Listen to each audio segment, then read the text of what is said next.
നേർവേദി പ്രഭാഷണ പരമ്പരയിലേക്ക് ഏവർക്കും സ്വാഗതം. സുവിശേഷകൻ കുഞ്ഞുമോൻ തോട്ടപ്പള്ളി ഇപ്പോൾ നിങ്ങളുമായി ദൈവവചനം പങ്കുവെക്കുന്നു. ശ്രദ്ധിച്ചാലും.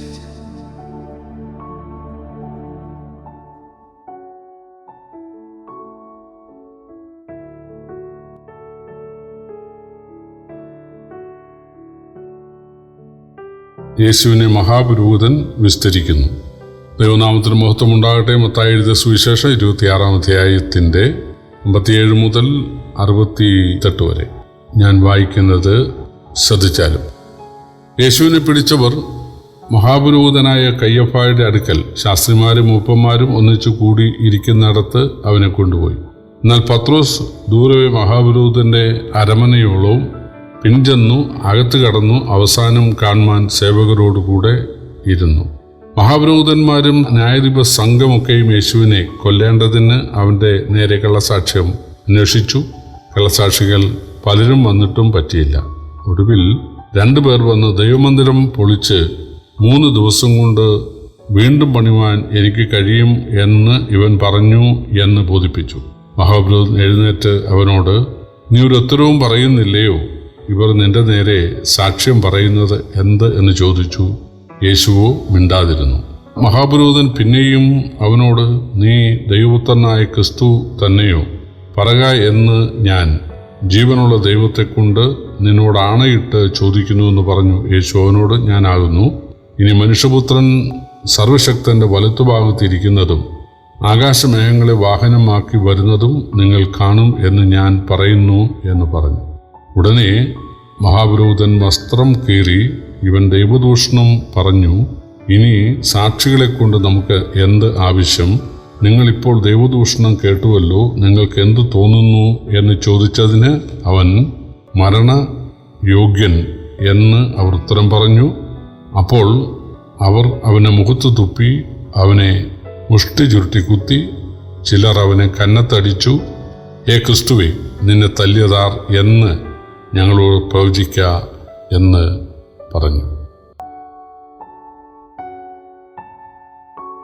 യേശുവിനെ പിടിച്ച ആളുകൾ അന്നത്തെ മഹാപുരോഹിതനായ കയ്യഫാവിൻ്റെ അടുക്കലേക്കാണ് കൊണ്ടുപോയത്.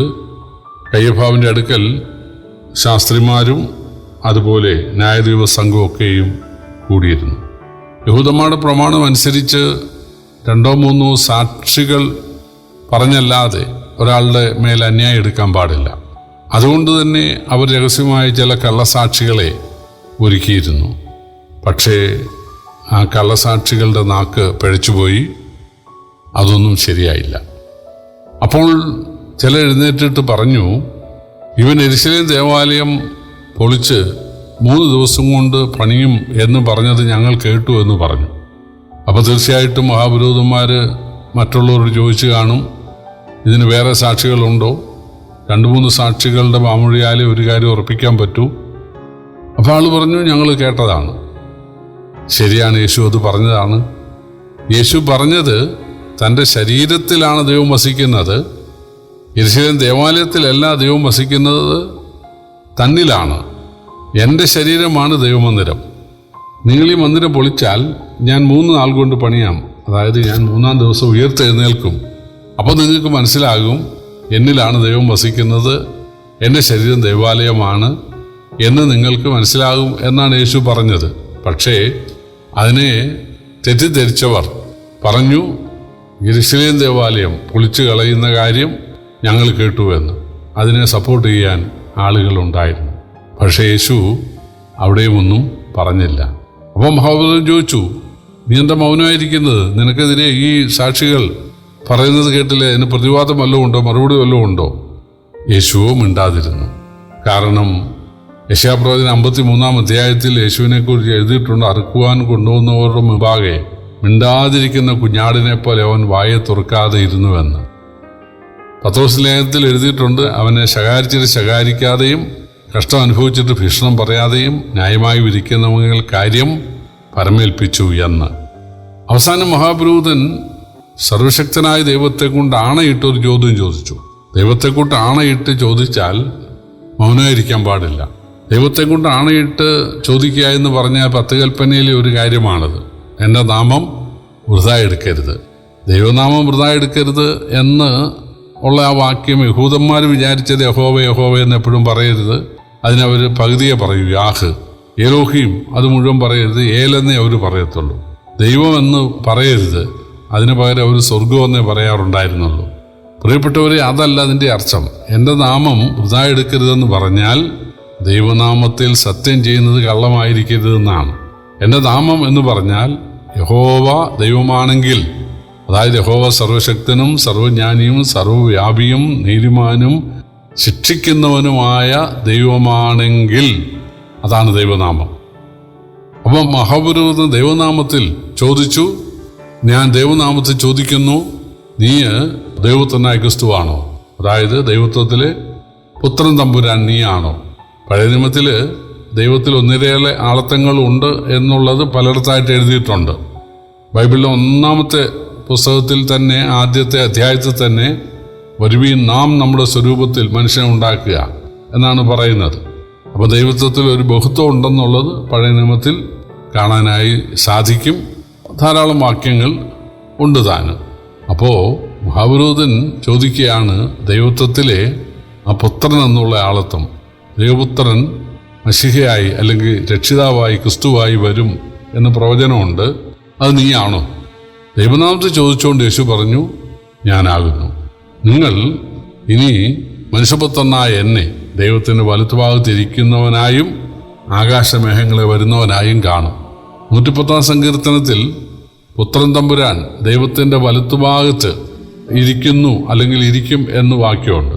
ദാനിയേലിന്റെ പ്രവചനത്തിൽ ആകാശമേഘങ്ങളോടെ വരും എന്നും വാക്യമുണ്ട്. യേശു പറഞ്ഞു, ഇത് രണ്ടും നിങ്ങൾക്ക് മനസ്സിലാകും, ഇത് രണ്ടും നിങ്ങൾ കാണാൻ പോവുകയാണ്. ഞാനാണ്, അതായത് മരിച്ചടക്കപ്പെട്ട് ഉയർത്തെഴുന്നേറ്റ് സ്വർഗാരോഹണം ചെയ്ത് ദൈവത്തിൻ്റെ വലത്തുഭാഗത്തിരിക്കാൻ പോകുന്നത്. ഞാനാണ് ഈ ലോകത്തെ ന്യായം വിധിക്കുവാൻ ആകാശമേഘങ്ങളിലൂടെ വീണ്ടും വരുവാൻ പോകുന്നത്. യേശുവിനെ അവർക്ക് പരിചയമുണ്ട്, അല്ലെങ്കിൽ കേട്ടിട്ടുണ്ട്. 33 വയസ്സുകാരനായ 30 വർഷം തച്ചുപണി ചെയ്ത് ജീവിച്ച ഒരു ദരിദ്ര കുടുംബത്തിലെ അംഗം 3.5 വർഷമൊക്കെ പ്രസംഗിച്ച് നടന്ന ഒരാൾ പറയുകയാണ്, അതായത് ഉടുതുണിക്ക് മറുതുണി ഇല്ലാത്ത, സ്വന്തമായിട്ടൊരു വീടോ കൂടോ ഇല്ലാത്ത ആൾ പറയുകയാണ്, ഞാനാണ് ലോകത്തെ ന്യായം വിധിക്കാൻ പോകുന്നത്, ഞാനാണ് ദൈവസിംഹാസനത്തിൻ്റെ വലത്തുഭാഗത്തിരിക്കാൻ പോകുന്നത്. ഇതൊക്കെ കേട്ട മഹാപുരോഹിതന് കോപം വരാതിരിക്കുമോ, ധാർമ്മിക രോഷം ഉണ്ടാകാതിരിക്കുമോ? അദ്ദേഹം വസ്ത്രം കീറി, അദ്ദേഹം കലിപൂണ്ട്, അദ്ദേഹം ജനത്തോട് പറയുകയാണ്, ഇനി സാക്ഷികളെ കൊണ്ട് എന്താ ആവശ്യം? നിങ്ങൾ തന്നെ കേട്ടില്ലേ, നിങ്ങൾ പറ, എന്താ ചെയ്യേണ്ടത്?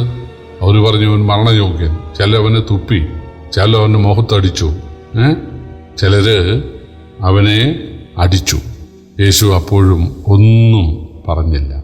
ചിലർ അവൻ്റെ കന്നത്തടിച്ചുകൊണ്ട് ചോദിച്ചു, ക്രിസ്തുവേ, നിന്നെ തല്ലിയതാര്? എൻ്റെ പേര് നിനക്ക് പറയാമോ?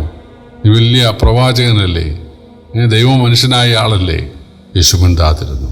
യേശു മിണ്ടാതിരുന്നത് നമ്മൾ മിണ്ടാൻ വേണ്ടിയാണ്, നമ്മൾ അനുഗ്രഹിക്കപ്പെടാൻ വേണ്ടിയാണ്, നമ്മുടെ ശാപം മാറാൻ വേണ്ടിയാണ്. പ്രിയപ്പെട്ടവരെ, നമ്മുടെ കർത്താവ് അറുക്കാൻ കൊണ്ടുപോകുന്നതിന് മുമ്പാകെ മിണ്ടാതിരിക്കുന്ന കുഞ്ഞാടിനെ പോലെ ഇരുന്നത് നമ്മളെ അനുഗ്രഹിക്കാനും നമ്മുടെ ശാപം മാറ്റാനുമാണ്. അതോർത്ത് നമുക്ക് കർത്താവിനെ സ്തുതിക്കാം, കർത്താവിനെ സ്നേഹിക്കാം. കർത്താവിൻ്റെ വലിയൊരു നാമം വാഴ്ത്തപ്പെടുമാറാകട്ടെ.